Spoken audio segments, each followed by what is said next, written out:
नमस्कार, मैं हूं रंजीत कुमार और टाइम्स नाउ नव भारत पर शुरू हो गया है लाइव शो, एक तरीके से वोटिंग का इकलौता शो, देश का मूड मीटर।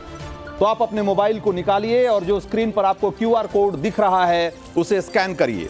इस क्यूआर कोड को स्कैन करते ही आपके सामने सवालों की एक लिस्ट खुलेगी, उसे फटाफट भरिए और सबमिट कर दीजिए। और एक बात और, आखिर में अपनी डिटेल जरूर भरिएगा, क्योंकि उसी के आधार पर हम हर रोज 4 लकी वोटर का चुनाव करते हैं जिन्हें मिलता है इनाम।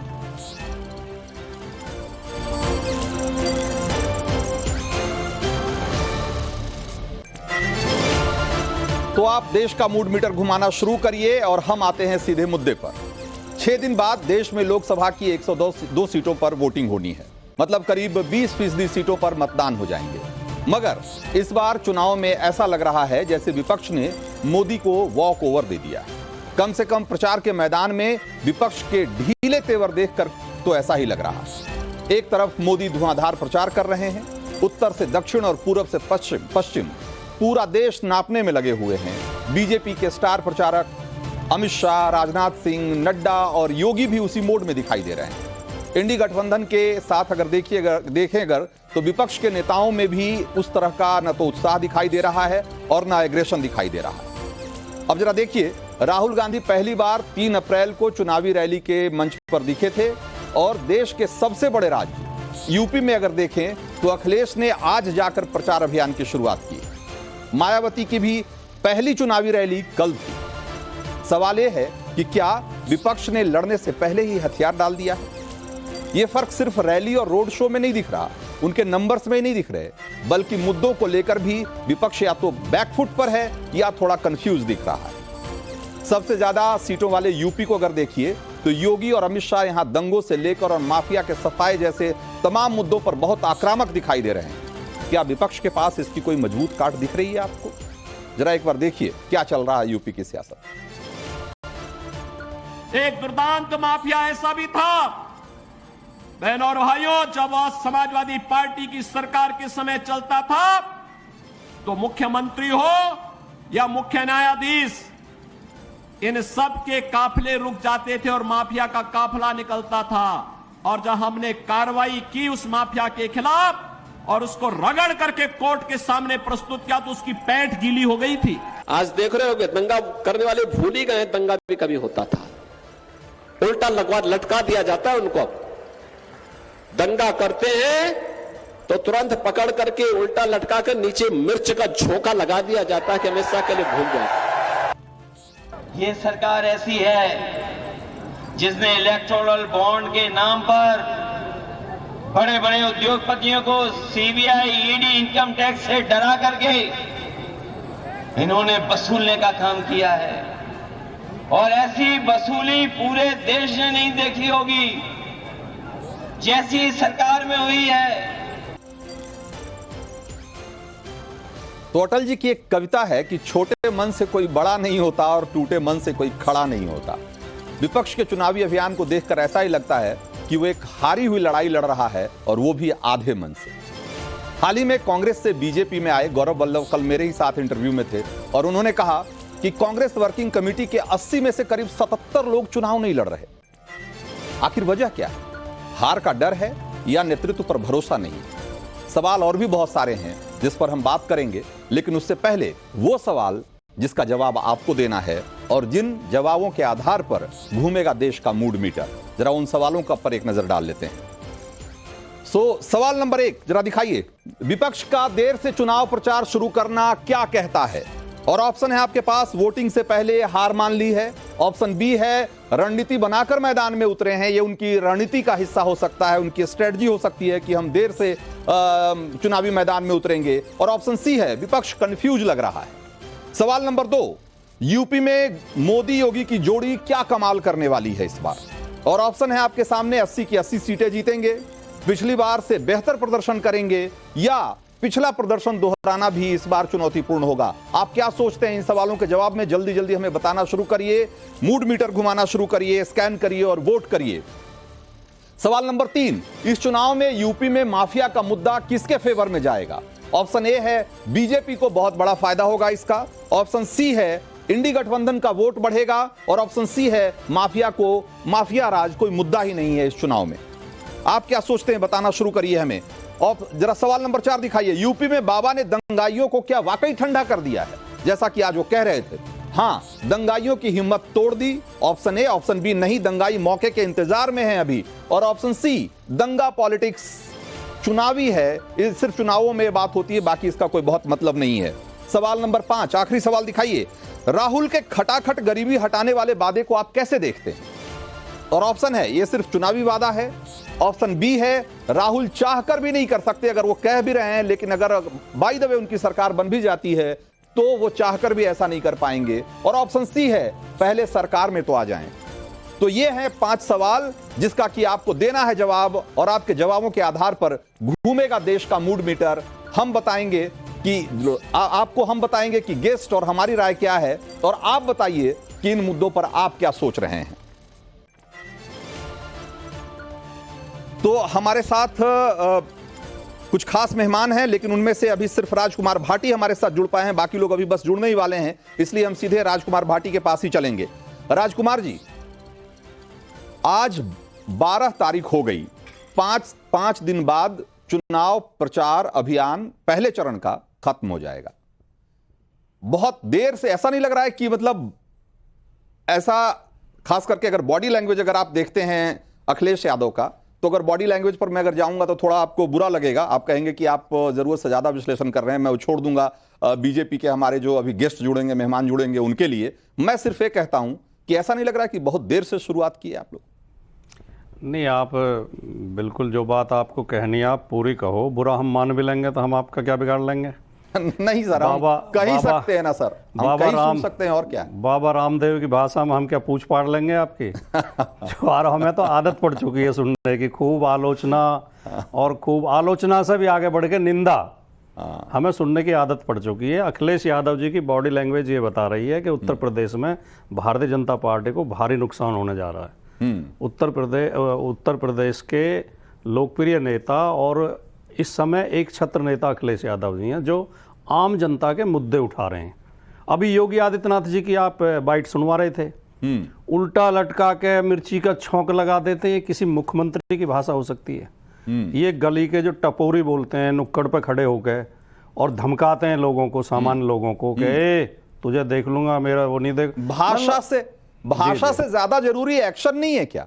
जो एक्शन हो रहा है आपको नहीं लगता कि बहुत कन्विंसिंग है? ऐसा ही होना चाहिए गुंडे और माफियाओं के साथ, और क्या सलूक होना चाहिए? कौन सा एक्शन हो रहा है? उत्तर प्रदेश हिरासत में मौतों में नंबर 1 पर पहुंच गया है, महिलाओं के प्रति अपराध में नंबर 1 पे पहुंच गया है, दलित उत्पीड़न में नंबर 1 पे पहुंच गया है। हाँ। उत्तर प्रदेश में कोई सुरक्षित नहीं है, बेटियों के साथ छेड़छाड़ होती है, वो थाने जाते हैं, थाने में पुलिस छेड़छाड़ करती है, लड़कियां आत्महत्या कर लेती हैं, कोई फांसी लगा रही है, लेकिन कोई जहर खा रही है। आप गिना सकते हैं, लेकिन जो आंकड़े बताते हैं राजकुमार भाटी कि अब 5 जो जघन्य अपराध हैं उस मामले में अगर यूपी कभी नंबर 1 हुआ तो वो समाजवादी पार्टी की सरकार थी। ये आंकड़े बताते हैं। आपके आंकड़े हो सकता है। इस बीच में 2-3 हमारे और मेहमान जुड़ गए हैं। इसमें टिप्पणी रंजीत कुमार जी, सुनिए रंजीत कुमार जी, नो अच्छा प्लीज, जब आप टिप्पणी करके आ गए ना निकलने, उस पर जवाब जरूर लें। नहीं ठीक है, मैं सिर्फ गेस्ट को इंट्रोड्यूस कर रहा था। आपने कहा कि आंकड़े बताते हैं, आपके आंकड़े हो सकता है बता रहे हो, लेकिन मेरे आंकड़े नहीं, एनसीआरबी के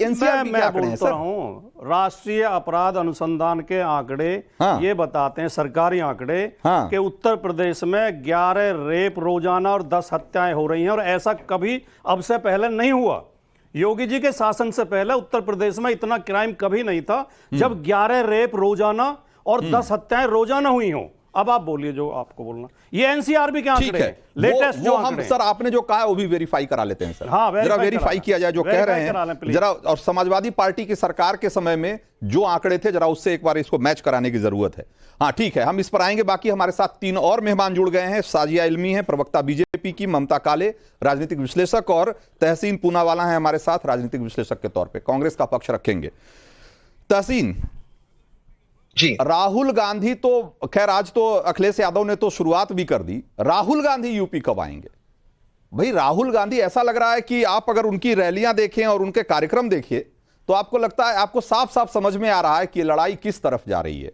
एक तरफ मोदी हैं जो रोज 3 रैलियां कर रहे हैं, अमूमन कई दिन दो भी है, लेकिन अक्सर हम देखते हैं कि तीन कार्यक्रम तो होते ही हैं। और दूसरी तरफ राहुल गांधी हैं कि 3 दिन में एक रैली कर रहे हैं। भाई ये लड़ाई कहां पहुंचाएगी आपको? अव्वल तो रंजीत जी, मैं आपके शो पे एक भविष्यवाणी कर रहा हूं। 2024 के लोकसभा चुनाव इंडिया अलायंस जीतने जा रहा है। कांग्रेस 190 सीटों पर खत्म करेगी, भाजपा पहले से हमारी बधाई कबूल करिए। Thank you so much. और मैं पार्टी और सेलिब्रेट करने भी आपके साथ आ जाऊंगा। दूसरी चीज, उत्तर प्रदेश में 40 सीटों से कम पे भाजपा सिमट जाएगी। सपा और कांग्रेस को अधिकतर सीटें मिलेगी। मैं सारा समीकरण जानता हूँ, इस बार बसपा नहीं है, अजीत सिंह जी का जो जयंत चौधरी इनके साथ है, उसके बावजूद एक लहर है जो मीडिया तहसीन पूनावाला की ये बाइट आर्काइव कर ली जानी चाहिए। इसको संजो कर रखेंगे हम, मैं आपके साथ और हम चुनाव के बाद भी मिलेंगे आपसे। हाँ, 4 तारीख को मैं आपके साथ बैठूंगा, 4 तारीख को मैं आपके साथ बैठूंगा और आप इस चीज को देख लेंगे। ये बात होगी। अब तीसरी चीज, राहुल जी कहाँ है, अखिलेश जी कहाँ है, क्या हो रही है? देखिए, ये चुनाव राहुल जी वर्सेस मोदी जी नहीं है। ये चुनाव राहुल जी वर्सेस मोदी जी नहीं है। ये चुनाव अखिलेश जी वर्सेस मोदी जी नहीं है। ये चुनाव है देश की आवाम, देश की जनता वर्सेस भाजपा। और भाजपा ने जो बेहाली की है इस देश में, जो इस देश को उसने देश में के समय, इनके कार्यकाल में जो इस देश पे संकट आया और हर संकट में देश को छोड़ने का काम किया है, चाहे वो 4 घंटे में लॉकडाउन करते, लोगों को पलायन करते, लोगों को कुछ नहीं किया, चाहे वो कोरोना काल में लोगों को छोड़ने का काम किया है, चाहे वो नोटबंदी से लोगों को अपना पैसा लेने का काम किया है, इन सारे पापों की सजा भाजपा को मिलने जा रही है। सफाया होने जा रहा है और देश की जनता का नोटबंदी का तो जमाना कब का चला गया, कब का। उसके बाद कितना गंगा में कितना पानी बह चुका है तहसीन, उसके बाद से देश कहां से कहां जा चुका है, उसके बाद कितने चुनाव हो चुके हैं, लोगों का मैंडेट आ चुका है तहसीन। भाई अगर लोगों ने अगर इसके खिलाफ मैंडेट देना ही था तो उसके बाद तो कम से कम 1 दर्जन चुनाव हो चुके हैं। जवाब मैं दे देता हूं। अब अचानक से उनको नोटबंदी की याद आएगी लोगों को। नहीं हो सकता आपका सवाल मेरे उत्तर से लंबा, तो मेरी बात सुनिए, समझ गया आपका सवाल, तो प्लीज। इसके पहले आप कह रहे थे राजकुमार जी को कि उत्तर प्रदेश के आंकड़े बता रहे। आंकड़े पेपर लीक के क्या बता रहे उत्तर प्रदेश के? जिन बच्चों की जिंदगी बर्बाद होगी, तबाह हो गई, आंकड़े क्या बता रहे अग्निवीर स्कीम की? और अब सरकार ने कहा हम अग्निवीर स्कीम बंद करेंगे, ये इन्होंने अनऑफिशियली कहा है। क्यों? क्या कह रहे हैं आंकड़े अग्निवीर स्कीम के? आप लोगों की जिंदगी के साथ खिलवाड़ करते हो। अभी आपका आखिरी सवाल था कि क्यों नहीं जीते नोटबंदी के बाद, क्यों भाजपा जीती, या इन सारे मामलों के बाद? क्योंकि लोगों को भरोसा था कि आज नहीं, 2 साल, 2.5 साल, 3 साल, 4 साल, 5 साल में खुशहाली आएगी। खुशहाली नहीं आई, लोगों की जिंदगी और ट्रस्ट हो गई है। ये लोग कहते हैं हमने 20 करोड़ लोगों को गरीबी रेखा से बाहर लगाया। सच तो ये सबसे ज्यादा बेरोजगारी 45 वर्षों में देश के अंदर है। तो लोग इनको माफ नहीं करेंगे। ये चुनाव है भारत की आवाम वर्सेस बीजेपी की सरकार। 10,000 किलोमीटर वर्सेस 10 साल। ठीक है, जरा साजिया इल्मी, ये आपने तहसीन पूनावाला को सुनाई। तहसीन तो कह रहे हैं कि मतलब पता नहीं, जो आंकड़े आप कांग्रेस के लिए बता रही हैं वही आंकड़े अब आपके बीजेपी के लिए बता रही हैं। अब देश इसको कैसे ले रहा होगा मैं पक्के तौर पे नहीं कहूंगा। मुझे थोड़ी सी हंसी आई थी, मैं चाह के भी रोक नहीं पाया। आपकी प्रतिक्रिया मैं जानना चाहूंगा। रंजीत जी जी नमस्कार और आदाब। सबसे पहले तो मैं ये कहूंगी, अभी राजकुमार भाटी जी ने कुछ बातें कही और बड़े उदास वो प्रतीत हो रहे थे, और मैं उनसे यही कहूंगी कि भाई नर हो ना निराश करो मन को, कुछ काम करो, जग में रहकर कुछ नाम करो। और मैं और लंबा भी सुना सकती हूँ, समलो की सुयोग न जाए चला, कब व्यर्थ हुआ सदुपाय भलो, समझो जग को न निराश अपना पथ आप प्रशस्त करो अपना, अखिलेश्वर है अवलंबन को, नर हो न निराश करो मन को। लेकिन मैं वो नहीं सुनाऊंगी, मैं उनको सिर्फ बता देती हूँ जो आंकड़े की बात कर रहे थे। तो एक एक करके जो झूठों का पुलिंदा हम सुन रहे हैं और जो झूठ बोलने वाली मशीन बन गई है पूरा विपक्ष, उसका मैं पर्दाफाश करती हूँ कि उत्तर प्रदेश में जो दोष सिद्धि दर है, यानी कि कन्विक्शन रेट, खास तौर से जो महिलाओं के खिलाफ अपराध हुए हैं, वो नेशनल एवरेज को देखा जाए, यानी कि राष्ट्रीय एवरेज को देखा जाए तो 180% ज्यादा है। यानी कि 180% ज्यादा है कन्विक्शन रेट। और उसमें, और अब लेटेस्ट में आंकड़े बता रही हूँ, ये सारे अखबारों में है और ये एनसीआरबी के हैं, चौंकाने वाले पूरे ये दर है कि इस तरह से बाकायदा यूपी में किस तरह से जो क्राइम्स है, ओवरऑल क्राइम का ग्राफ तो घटा ही है, लेकिन जो क्राइम महिलाओं के खिलाफ थे वो किसमें कितनी जबरदस्त तरीके से ताबड़तोड़ तरीके से कार्रवाई हुई है। ना सिर्फ ये एटीएस ज्यादा पूरी सक्रिय हुआ है। अब दूसरी बात, अभी भाई साहब कह रहे थे कि बहुत चौंकाने वाली बात है और अब देखिएगा क्या होगा। देखिए 19 अप्रैल को तो पहला फेज है, तमिलनाडु की तो सारी सीटें जा रही हैं। आप देखिएगा कि इतिहास लगातार नया नया कीर्तिमान बनता है और भारतीय जनता पार्टी ही अपने ही बनाए हुए कीर्तिमान को तोड़ती है। और आप देखिएगा एक बार फिर से वही कीर्तिमान जो है नया एक बनेगा और आप देखेंगे कि तीसरी बार एक इनकम्बेंट सरकार बाकायदा फिर से सत्ता में होगी। और सत्ता में इसलिए है क्योंकि उसने लगातार सेवा की ठीक है। अभी भी तहसील भाई जो बहुत ही इसके पहले राजकुमार भाटी ने जो आंकड़े दिखाए थे, मैं तहसीन आपके पास आऊंगा, मैं ममता जी आपके पास भी आऊंगा, लेकिन मुझे अभी राजकुमार जी के पास जाना है। राजकुमार जी को कुछ आंकड़े बताने हैं, जल्दी जल्दी बताता हूं। साल 2016 और साल 2020 का आंकड़ा आ गया एनसीआरबी का मेरे पास, राजकुमार भाटी। अगर आपके पास कोई दूसरा सोर्स हो तो मुझे बताइएगा, लेकिन हमारे पास जो आंकड़े हैं वो कहते हैं कि साल 2000, आपने बलात्कार की बात कही थी, 4816 मामले आए थे बलात्कार के 2016 में। 2020 में बलात्कार के 2317 मामले आए, करीब करीब आधे। अगर आप देखेंगे कि लूट के अगर मामले, तो लूट के 4502 मामले थे लूट 2020 में। 2016 का आंकड़ा बताया, 2020 में 1384, यानी कि ऑलमोस्ट एक तिहाई। इसी ढंग से अगर मैं एक तरीके से अगर पूरा अगर देखता जाऊं तो अपहरण के 15,898 मामले, रंजीत जी, है ना। और इसी ढंग से अगर मैं देखूंगा तो ये एक मतलब ऐसी मतलब एक लंबा सिलसिला है। हत्या के मामले में सुनिए, हत्या के मामले में एक और आंकड़ा, हत्या के मामले में अखिलेश राज में आप नंबर 1 थे, आज 28वें नंबर पे है यूपी।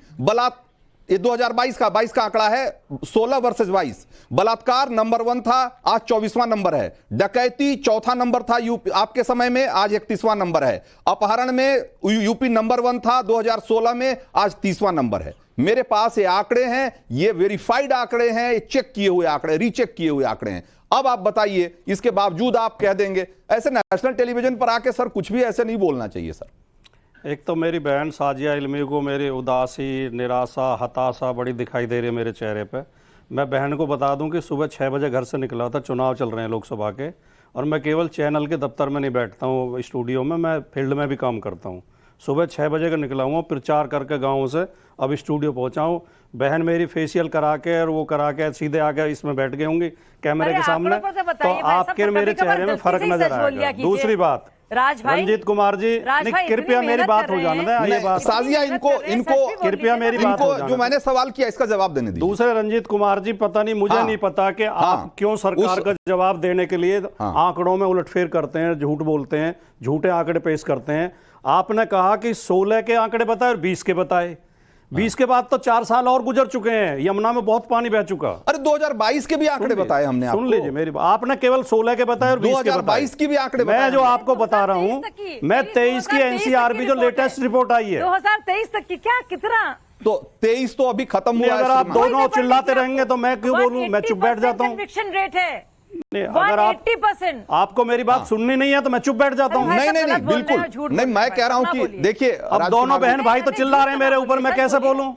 साजिया एक मिनट, हाँ राजकुमार भाटी, मैं कह रहा हूं कि मैंने तो आपको 2020 के भी आंकड़े दिए, 22 के भी आंकड़े दिए। गलती से ही बोल लीजिए ना आपने। रंजीत कुमार जी, आप दोबारा इसे सुनना, आपने केवल 16 के और 20 के दिए। हाँ, मैं ये कह रहा हूं जो बाद के जो आंकड़े वो 22 के हैं सर, 22 की जो लेटेस्ट रिपोर्ट एनसीआरबी की है, हाँ, उसके अनुसार उत्तर प्रदेश में 11 रेप रोजाना और 10 हत्याएं रोजाना हुई हैं। भाई मेरी बात सुन लो, आप से बात सुन तो लो, आप हर बात काटते रहोगे तो कोई डिबेट का अर्थ नहीं रह जाता। मेरी बात सुन लो, ठीक है, बताइए। हाँ, 16 में जब अखिलेश यादव मुख्यमंत्री थे, एनसीआरबी के आंकड़े बता रहा हूं, उत्तर प्रदेश में टोटल क्राइम 2,37,000 कुछ हुआ था। 18 में जब योगी जी मुख्यमंत्री थे तो 3,57,000 कुछ क्राइम हुआ। और 2023 में जो लेटेस्ट आंकड़े हैं एनसीआरबी के, 4 लाख से ऊपर क्राइम है, जो यूपी का रिकॉर्ड है अब तक का। 4 लाख से ऊपर क्राइम हुआ है। एक भी आंकड़ा मेरा गलत हो तो आप मेरा कान पकड़ लेना। लेकिन हो क्या रहा है कि उसके कारण तो हमें पता नहीं है, कारण की हम खोज कर रहे हैं कि मीडिया बीजेपी की असफलताओं को छिपाने में पूरी ताकत लगा देता अपनी। हम जो कर रहे हैं तथ्यात्मक बात कर रहे हैं। भाई एक बात बताइए भैया, आप जो बता रहे हैं, पता नहीं आपके आंकड़े का सोर्स क्या है, मैंने तो एनसीआरबी मैं बताता रहा हूं, एनसीआरबी मैं आपको बताता हूं, आप खोल के एनसीआरबी की वेबसाइट में अगर एक भी गलत बता रहा हूं तो देखो, आप चेक करो। मैं एक बार जरूर चेक कराऊंगा सर, एकदम चेक करा लूंगा, उसको भी चेक कर रहे हैं। 2016 में यूपी दंगों के मामले में टॉप 5 में था। 2022 जो योगी जी का भाषण है वो पढ़ रहे हो आप आंकड़े नहीं बता रहे सर, प्लीज माफी चाहता हूं, आप योगी आदित्यनाथ का भाषण पढ़ रहे हैं, आप आंकड़े नहीं बता रहे। समाजवादी पार्टी के दफ्तर ये योगी जी कहते हैं, जो आप बोल रहे हो ये भाषा योगी जी की आंकड़े हैं, ये योगी जी की भाषा है। उत्तर प्रदेश टॉप पे था दंगों में भाई 2022 में अगर मैं जो कह रहा हूं, अगर इसको मैं तो चैलेंज कर रहा हूं कि अगर मैं कह रहा हूं अगर गलत हो तो आप इसको साबित करें। गलत है, कि 2022 में एक भी दंगे नहीं हुए, जबकि 2016 में यूपी दंगों के मामले में टॉप 5 में था। ये अगर मैं गलत बता रहा हूं तो आप बताएं। आप अगर 2022 दर्शकों को भी बोल रहा हूं कि एनसीआरबी के वेबसाइट पर जाकर चेक करें। योगी जी को 7 साल उत्तर प्रदेश में शासन करते हुए हुआ, योगी जी को 7 साल। अगर एक भी साल ऐसा गया हो जिसमें दंगा ना हुआ हो तो जो सजा दे मैं भुगतने को। मैं 2022 के आंकड़े आपको बता रहा हूं। 22 भी नहीं गया एक भी। पहली तो बात तो रंजीत कुमार जी, माफी चाहता हूं, आपको दंगे की परिभाषा पता नहीं, आईपीसी में दंगे की परिभाषा क्या, जो बलवा होता है नहीं। श्रीमान अब आंकड़े भी आप ले आइए और परिभाषा भी आप ही तय करिए सर। मैं नहीं तय कर रहा, कानून तय कर रहा है, मैं तय नहीं कर रहा। कानून में जो बलवा होता है, 4 आदमी इधर से 4 आदमी इधर से, जो भी झगड़ा हो दंगे की श्रेणी में आ जाता है, बलवा में आ जाता है, और इसीलिए संख्या इतनी बढ़ जाती है कि इतने दंगे हुए। तो हमारे कट पीरियड के तो बता देते हैं। ममता काले भाई, ये बात किसी से छिपी हुई है क्या कि उत्तर प्रदेश में अखिलेश यादव की सरकार किन मुद्दों पर हारी चुनाव? उसमें से क्या लॉ एंड ऑर्डर एक बड़ा इशू नहीं था? और आज राजकुमार भाटी जी बता रहे हैं कि जैसे राम राज्य था उस समय। तो मैंने तो राम राज्य नहीं कहा जी। मैंने तो राम राज्य। धन्यवाद रंजीत जी, मुझे उम्मीद कि मेरी आवाज आ रही होगी। मैं दोनों लोगों को, अपने दोनों भाइयों को जवाब देना चाहती हूँ। पहले तो राजकुमार भाई आपको राम राम, और मैं आपको ना बलात्कार की बात कर रहे थे, मैं आपको बस 100 बात की एक बात बोलूंगी। स्वर्गीय श्री मुलायम सिंह यादव जी का वो बयान याद दिलाना चाहती हूँ, जब उन्होंने बलात्कारियों के लिए बोला था लड़के हैं, लड़कों से गलतियां हो जाती हैं। ये स्थिति और ये हालत थी उत्तर प्रदेश में मुलायम जी के समय पर कि बेटियों का बलात्कार हो जाता था, और मुख्यमंत्री जी इस प्रकार की बातें करते थे। और अभी जो आंकड़े दिए गए हैं रंजीत जी, वो आंकड़े एक्चुअली मैंने भी इकट्ठे कर लिए थे, पर आप लोग उनको दे चुके हैं, इसलिए उनके बारे में बात मैं नहीं करना चाहती हूँ। दूसरा, राजकुमार भाई ने बोला कि बड़ी अच्छी कॉन्फिडेंट बॉडी लैंग्वेज है अखिलेश यादव की और चुनाव जीत रहे हैं। अरे राजकुमार भाई, अगर जीत रहे होते तो बार बार इधर उधर हर जगह जा जाकर के अपने कैंडिडेट क्यों बदलते? अंडर कॉन्फिडेंट है, डरे हुए हैं, हालत खराब है अखिलेश यादव की ही नहीं, पूरे इंडिया अलायंस की। तीसरी बात मैं आपको बताना चाहती हूँ, कुछ समय पहले अखिलेश यादव जी ने अपने पूरे प्रवक्ताओं को बुला करके एक बैठक बुलाई थी ना, जिसमें बोला था MOI समीकरण की बात मत करना, PDA की बात करना, है ना। PDA के फॉर्मूले पर हम इस बार चुनाव जीतेंगे। PDA क्या? पिछड़ा दलित अल्पसंख्यक। और मैं आपको बताऊं, MOI समीकरण जो एक्चुअली बीजेपी और NDA का है ना, वो आप लोगों पर बहुत भारी पड़ने वाला है। और पता है वो MOI समीकरण क्या है? मोदी योगी समीकरण, गुड गवर्नेंस का समीकरण, विकासवाद का समीकरण, उन्नति का समीकरण, सबका साथ सबका विकास, सबका विश्वास और सबका साथ का समीकरण। राजकुमार भाई, ये कुछ चीजें इनको बताना चाहती हूँ। और जल्दी से तहसीन पूनावाला जी से कुछ बात करना चाहती हूँ। तहसीन जी देखिए, मैं तो इस वक्त उत्तराखंड में हूँ, चुनावी रण में हूँ, लगातार लोकसभाओं में जा रही हूँ और स्थिति ग्राउंड जीरो से देख रही हूँ, और गारंटी से बोल रही हूँ कि 5 की 5 सीट जो है ना, यहाँ से जीत रही है भाजपा। आप मुझे ये बताइए कि जो अभी आपने इतनी महान विशाल घोषणा करी कि इंडिया अलायंस को इतनी सीटें मिलने वाली है, मेरे दोस्त मुझे ये बता दीजिए कि आप कितने राज्यों में भ्रमण कर चुके, कितनी लोकसभाओं में जा चुके, कितनी जगह आपने की, या तो आपने भी ठीक है ममता काले, ये तहसीन से पूछेंगे। उससे पहले लोगों के जवाब ले लेते हैं, उन सवालों पे लोगों के जवाब ले लेते हैं जो हमने उनसे पूछा था, खास करके माफिया और दंगों के मामले में। हमने तीसरा सवाल आपसे किया था, तीसरा सवाल का पहले जवाब दीजिएगा, पहले का नहीं, तीसरा सवाल नंबर 3। इस चुनाव में यूपी में माफिया का मुद्दा किसके फेवर में जाएगा, हमने सवाल किया था, और लोग क्या जवाब दे रहे हैं? बीजेपी को बहुत बड़ा फायदा होगा, करीब 94% लोग ऐसा मानते हैं, और माफिया कोई मुद्दा नहीं है, करीब 4.5%, और 1.5% लोग मानते हैं कि इस मुद्दे पर इंडी गठबंधन को कोई फायदा होने वाला है। तो यह है राय लोगों की। राजकुमार भाटी और तहसीन, आपके लिए आंकड़े आंखें खोलने वाली हैं। अच्छा, चौथे नंबर सवाल का भी जवाब जरा रुझान दिखाइए। यूपी में बाबा ने दंगाइयों को क्या वाकई ठंडा कर दिया है? और इस सवाल के जवाब में लोग क्या कह रहे हैं? हाँ, दंगाइयों की हिम्मत तोड़ दी, ऐसा मानने वाले लोग करीब 94.5% हैं। 3.5 या 4% के लोग के आसपास लोग कह रहे हैं कि नहीं, दंगाई अभी भी हैं, बस मौके के इंतजार में हैं। और दंगा पॉलिटिक्स से सब चुनावी बातें हैं, ऐसा मानने वाले लोग करीब 2% हैं। तो ज्यादातर लोग यूपी के क्या मानते हैं, इन सवालों के जवाब में ये हमने आपको बताया। तहसीन, अभी कल गौरव वल्लभ हमारे साथ थे एक इंटरव्यू में यहीं, और उन्होंने हमसे कहा कि आपको जानकर हैरानी होगी कि कांग्रेस वर्किंग कमेटी में 80 लोग होते हैं, उसमें से 77 लोग चुनाव ही नहीं लड़ रहे साहब। उनको डर सता रहा है कि पता नहीं 5 लाख वोट से हारेंगे कि 8 लाख वोट से हारेंगे। और आप कह रहे हैं कि कमाल ही करने वाली है कांग्रेस। कांग्रेस चुनाव जीत रही है, इंडिया अलायंस चुनाव जीत रहा है। इंडिया अलायंस 272 क्रॉस कर रहा है, कांग्रेस 190 पे अटक जाएगी, 190 पार करेगी, भाजपा 160 पे अटक जाएगी। मैं इस पर कायम हूं। ये बात गौरव की ठीक है, बहुत अच्छे प्रवक्ता थे कांग्रेस के, अब भाजपा में चले गए। मैं उनकी वाकई बहुत इज्जत करता हूँ। ये बात ठीक है कि सीडब्ल्यूसी में अधिकतर लोग नहीं लड़ रहे, और ये बात मैं हमेशा कहता हूँ कि जो बोझ आता है कांग्रेस तो राहुल जी और प्रियंका जी पर आता है, ये मैं मानता हूँ ये बात। तो सीडब्ल्यूसी में भी कुछ चेंजेस करने की आवश्यकता है। इन लोगों को, इन लायबिलिटीज को निकालना होगा, पर वो चुनाव के बाद करेंगे। पहले कांग्रेस के प्रधानमंत्री को शपथ लेने दीजिए, या सपा के प्रधानमंत्री को सरकार इंडिया की बनने दीजिए। इंडिया की सरकार बनेगी, बहुत सारे काम करने हैं। सबसे पहला काम रोजगार का करना है।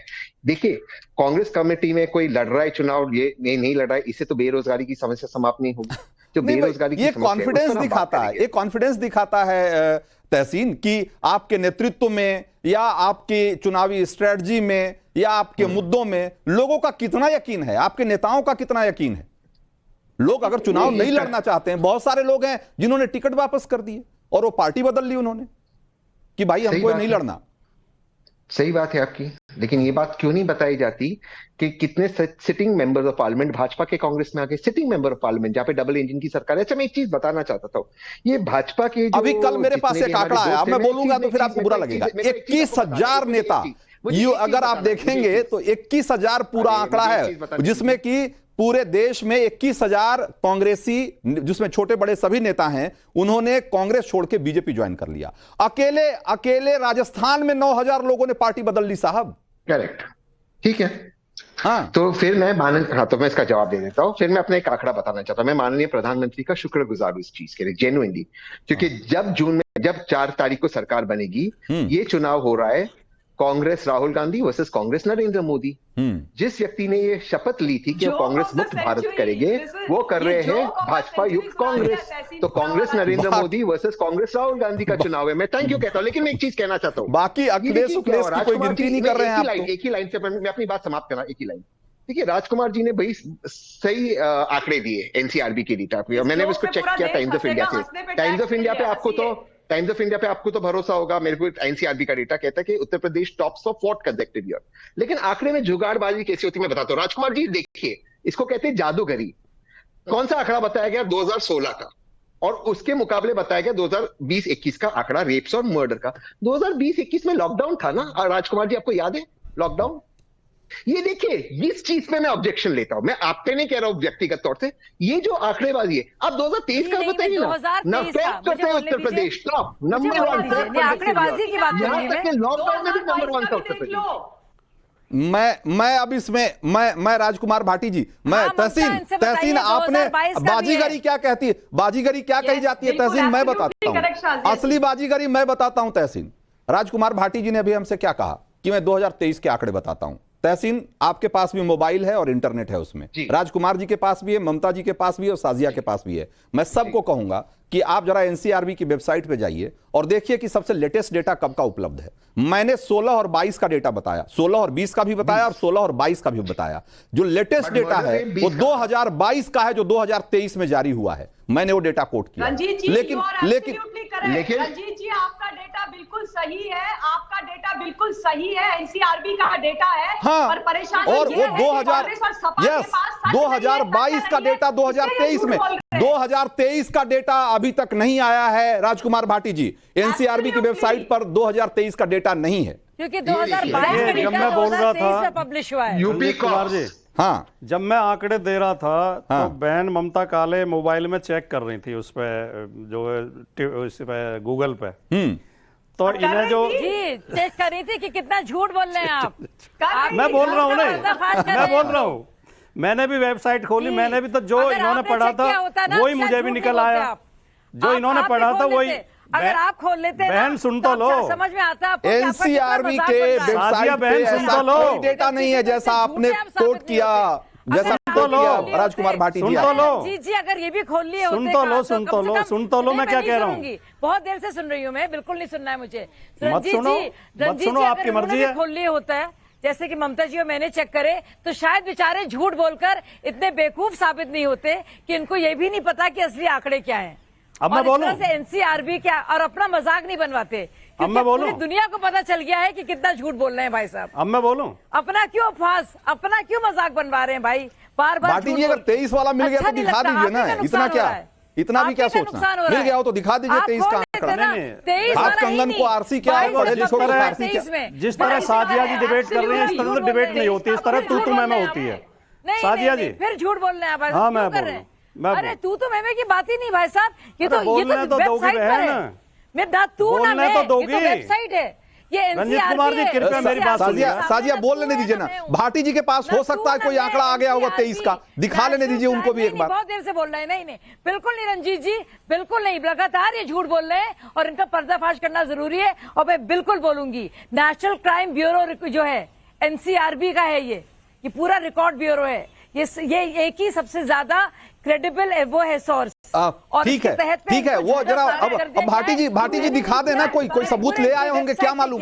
नहीं राजकुमार जी बोलिए। हाँ एक तो मैंने ये कहा था कि 2023 की एनसीआरबी की लेटेस्ट रिपोर्ट, मैंने 2 बार ये बात दोहराई थी। मैं झूठ बोलना अभी मैंने सीखा ही नहीं है, बेकार की वो साजिया जी कहे जा रहे झूठ बोल रहे, अभी सीखा ही नहीं है क्योंकि मैंने बीजेपी ज्वाइन नहीं की। आरएसएस और बीजेपी में झूठ बोलना सिखाया जाता, मैंने सीखा ही नहीं है। अब मेरी बात सुन लें आप कृपया, देखो इन्हें चुप कराओ। ऐसा तो साजिया बोलने दीजिए जरा, इनकी भी सफाई आ जाए ना एक बार। हाँ लीपापोती ना कीजिए। नहीं बिल्कुल बोलूंगी मैं, अभी भी झूठ बोल रही है, बिल्कुल बोलूंगी मैं। लीपापोती कर रही है, इन्होंने झूठ बोला सबके सामने। ये तो दर्शक देख रहे होंगे कि कौन क्या कर रहा है। मामले पर झूठ बोला। मुझे बोलना ही नहीं। मैं भी यही कहना चाह रहा हूँ कि भाई आज की तारीख में, इंटरनेट के इस दौर में, जब सबके हाथ में मोबाइल और इंटरनेट है, आप गलत मिसकोट करके और गलत आंकड़े देकर आप कहीं नहीं जा सकते। आप भाषा की मर्यादा को पार कर रही हैं। आप कोट कर सकते हैं, शर्म आपको आनी चाहिए, आप लगातार चिल्लाई जा रही हैं। हाँ शर्म आपको आनी चाहिए, आप लगातार चिल्लाई जा रही हैं। आप मुझे बोलने नहीं दे रही हैं। मैंने एक भी आंकड़ा गलत नहीं बोला, एक भी आंकड़ा गलत नहीं बोला है। झूठ बोलना बीजेपी आरएसएस में सिखाया जाता है, हमने झूठ बोलना नहीं सिखाया गया। लेकिन आप मुझे बोलने क्यों नहीं देंगे? वो कह रही मैं बोलने नहीं दूंगी। झूठ बोल रहे हैं रंजीत कुमार जी, आपकी डिबेट कैप्चर कर ली इन्होंने, कह रही मैं बोलने नहीं दूंगी। ठीक है सर देखिए, इस तूतू मैमे में कोई समाधान तो निकल नहीं रहा और हमारे पास वक्त भी अब इतना ही था। आप सब लोग हमारे साथ जुड़े, बहुत बहुत शुक्रिया आप सब लोगों का, बहुत बहुत धन्यवाद। लेकिन और जो आज लोगों की राय थी वो हम आज हमने वो जो आखिरी रुझान है या यूं कहें कि जो आखिरी नतीजे हैं वो हमने अपनी स्क्रीन पर दिखा दिया है। हम इसके लिए माफी चाहेंगे कि आज हम वो आपको अलग से नहीं दिखा पाए कि जो बाकी सवाल हैं उसके जवाब में आपने क्या कहा, लेकिन स्क्रीन पे हमने वो सारे आंकड़े दिखा दिए हैं आपको। और अब वक्त है देश का मूड मीटर में आज के 4 विनर का नाम अनाउंस करने का। जल्दी जल्दी जरा दिखा दीजिए क्योंकि वक्त बहुत कम है। तो आज सूरज उत्तर प्रदेश के और प्रियंका उत्तर प्रदेश की हैं, जिन्हें कि आज हमारी तरफ से इनाम मिलता है। और दिल्ली की से राजीव डोगरा और राजस्थान से कमला माथुर, इन्हें भी हमारी तरफ से आज इनाम मिलता है। ये 4 लकी वोटर हैं, इनके मोबाइल का आखिरी 4 डिजिट हम अपने स्क्रीन पर दिखा रहे हैं। तो ये आज के 4 लकी वोटर हैं। आज देश का मूड मीटर में इतना ही। कल फिर हम हाजिर होंगे किसी और बड़ी खबर के साथ, किसी और बड़े मुद्दे के साथ। तब तक के लिए हमें दीजिए इजाजत। धन्यवाद।